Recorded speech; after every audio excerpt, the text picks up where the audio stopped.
Right, back again for number 3. Apologies for this being so long.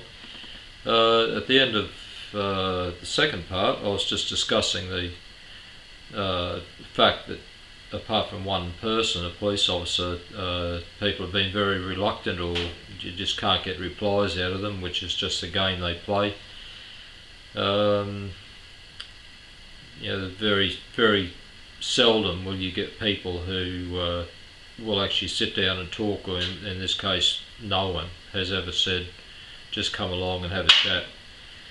I already showed you the form from the State Penalties Enforcement Registry, which I got even though I hadn't been convicted of anything. What I got last year, a letter dated the 30th of May 2017. Now this is written by a Detective Inspector R. Hinch, H-Y-T-C-H, that'd be Hitch. I don't know whether it's male or female, and Detective Inspector Hitch is the State Coordinator of the Internal Investigations Group of the Ethical Standards Command of Queensland Police. Now, the interesting thing with this letter is that it was a reply to a very detailed, about 6-page complaint that I had written in regard to the behaviour of the police and public servants over the time, in regard to them not taking any action in regard to anything I had to say. And the most serious ones were deprivation of liberty and things of that nature, threats by the and misbehaviour by the prosecutor, the invasion of my privacy in regard to the state penalties letter. Anyway, Detective Inspector Hitch has written in here, and 2 words are very important, and that is the in regard to the length of time that has passed since 2005 and now June 2018, but in this case, in what he was referring to, or she was referring to, was up until May of 2017, and that actually says that the exact words were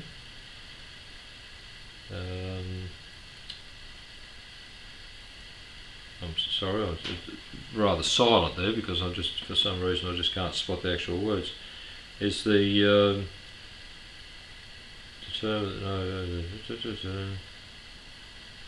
time lapse. I'm sorry, I apologise for the great delay there. The time lapse and the withdrawal of the proceedings. Now, the only reason the proceedings were withdrawn is because I found out that they had acted unlawfully. If they would have said, well, we made a massive mistake here, shook my hand and given me petrol money, I wouldn't be here talking to you. But this time lapse business is very interesting because, as far as I'm aware, there's no limitation of proceedings for criminal matters, which would include deprivation of liberty and most of these other offences. There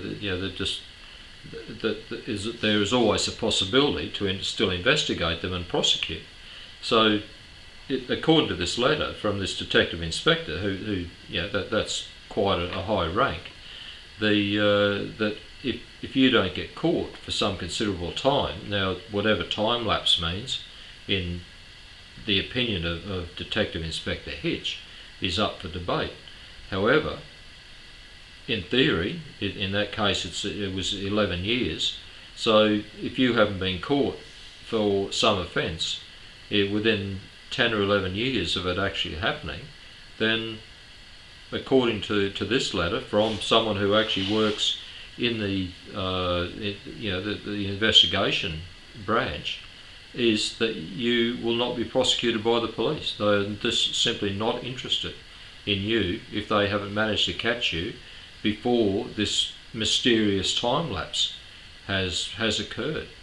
Now, it would be lovely to find out if Detective Inspector Hitch would like to put an actual time frame on that, perhaps in their esteemed opinion.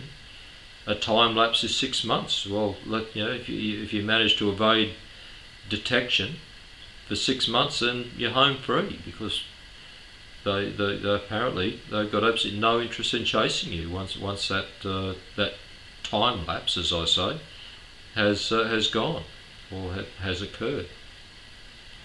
Anyway, I just thought that was an interesting, people who like legal jargon.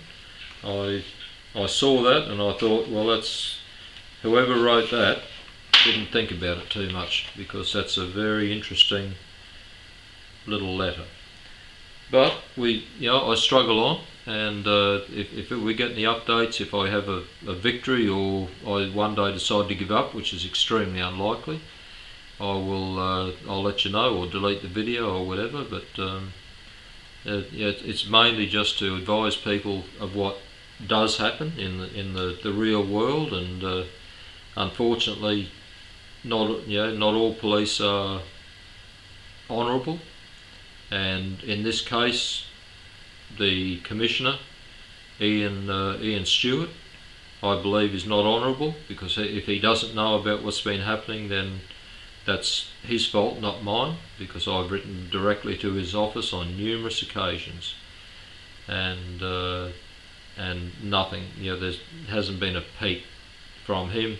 The various police ministers from both major political parties here in Queensland have taken no interest whatsoever. Their chiefs of staff have done nothing.